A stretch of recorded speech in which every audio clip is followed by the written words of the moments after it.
मंत्री स्मृति ईरानी आज लखनऊ पहुंची हैं। लखनऊ से पहुंचने के बाद वो अमेठी जाएंगी। तमाम तरीके की परियोजनाओं का लोकार्पण। मैम, लखनऊ में स्वागत है। धन्यवाद। एक सेकंड भैया, हट जाएं। अमेठी धन्यवाद। कैसे हैं भैया? रमेश कहाँ है? How are you Uday? Ma'am, Amethi में किस तरीके के? धन्यवाद भैया।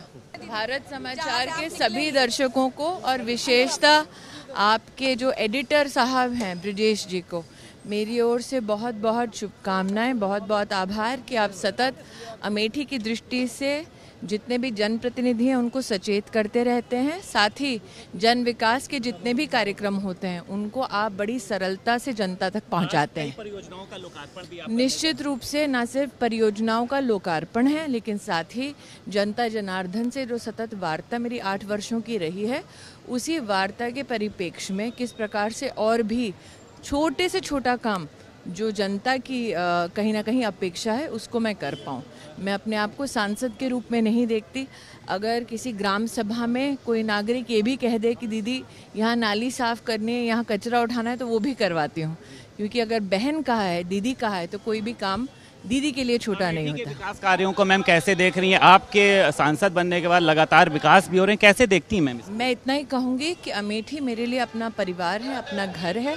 8 वर्षों में जनता जनार्दन ने सतत मुझे सम्मान दिया, सतत मेरे पास जो अभिलाषाएं लेकर आए, मेरी जितनी क्षमता है मैं उस क्षमता के आधार पर जनता के लिए काम कर पाई हूँ। लेकिन ये भी अभिलाषी हूँ कि क्योंकि परिवर्तन जीवन का एक नियम है, साथ ही जनता की ज़रूरतें समय समय पर बदलती रहती हैं। एक वक्त ऐसा था जब 30 साल अमेठी इंतज़ार कर रहा था एक मेडिकल कॉलेज के लिए। प्रधानमंत्री जी के आशीर्वाद से अब मेडिकल कॉलेज तिलोई में आ रहा है। एक वक्त ऐसा था कि अगर आप सलोन विधानसभा की बात करें तो लोग टेक्निकल एजुकेशन की वहाँ बात करते थे। मुख्यमंत्री जी के सहयोग से वहाँ पर पॉलिटेक्निक की व्यवस्था। एक वक्त ऐसा था जब लोग कहते थे कि आप कहीं ना कहीं हमें अमेठी में एक बाईपास ही दिला दीजिए। 30 साल की वो भी मांग थी जिसको हमने पूरा किया। लेकिन कुछ ऐसी व्यवस्थाएं जो समय अनुसार बदली हैं, जैसे कि कोरोना की महामारी आई, तब किसी ने ये अपेक्षा नहीं की होगी कि सतत 28 महीने मुफ्त राशन हर घर तक पहुंचेगा, जो अमेठी में पहुंचा। अगर आप कोरोना काल में देखें तो मैं सांसद के नाते विषम परिस्थितियों में मौत मंडरा रही थी सर पे, तब भी जनता के समक्ष थी, उपस्थित थी फिजिकली। लेकिन साथ ही वहाँ पर हमने जो वैक्सीन ड्राइव में जनता का सहयोग देखा ज़िला प्रशासन के साथ, वो मेरे लिए बहुत बड़ी, मुझे लगता है हमारे प्रशासन की, सरकार की उपलब्धि है। आप ये भी, क्योंकि भारत समाचार तो रिपोर्टिंग करता ही है, अगर कोई त्रुटि हो, विशेषतः अमेठी एक ऐसी लोकसभा क्षेत्र है जिसमें ऑक्सीजन की कमी की वजह से कभी भी किसी की मृत्यु नहीं हुई। हम सचेत थे ज़िला प्रशासन और प्रदेश सरकार और भारत सरकार के साथ कि व्यवस्थाओं में कोई भी कोताही ना हो। मैं विशेष रूप से आभारी हूँ मेरे संगठन की। 5 लाख से ज़्यादा मास्कों का वितरण, सैनिटाइजर्स का वितरण, सेवा के बहुत सारे प्रकल्प हमारे संगठन ने ज़िला में चलाए। जिला अध्यक्ष जी साथ ही खड़े हैं। तो चाहे सरकार हो या संगठन, समन्वय से जनता की सेवा में हम सब तत्पर हैं।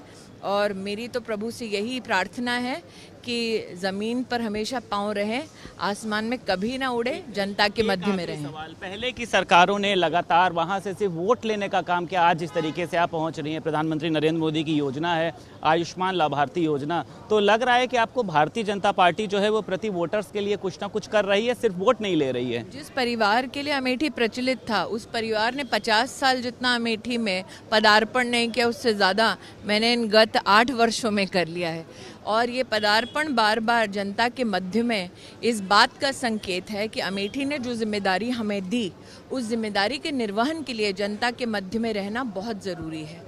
मैं इस बात का कहीं ना कहीं संतोष करती हूँ कि मैं अमेठी की पहली सांसद हूँ जिसका अपना घर है वहाँ पर। मैं अमेठी की पहली सांसद हूँ जो हर न्याय पंचायत और हर ग्राम सभा तक पहुँची है। मैं अमेठी की पहली सांसद हूँ जो हर वोटिंग बूथ तक पहुँची है स्वयं। और शायद मैं अमेठी की पहली सांसद हूँ जिसने एमएलसी के चुनाव में पहली बार वोट दिया है। तो ऐसी कई पहले हमने की हैं, आगामी समय में भी हम करेंगे। और निश्चित रूप से जैसे कि मीडिया हमें सचेत रखता है, हमेशा टोज पर रखता है भारत समाचार, अगर मैं कहीं डगमगाई या त्रुटि की तो एक सहायक, जनता के सहायक के नाते आप निश्चित रूप से हमें सही राह भी दिखाएंगे। धन्यवाद। समाचार से बात करने के लिए केंद्रीय मंत्री स्मृति ईरानी हमारे साथ मौजूद थी, जिन्होंने तमाम तरीके से अमेठी के कार्यक्रमों के बारे में आज हमसे बात की। लखनऊ से वीडियो जर्नलिस्ट अमीश मिश्रा के साथ संदीप खेर, भारत समाचार।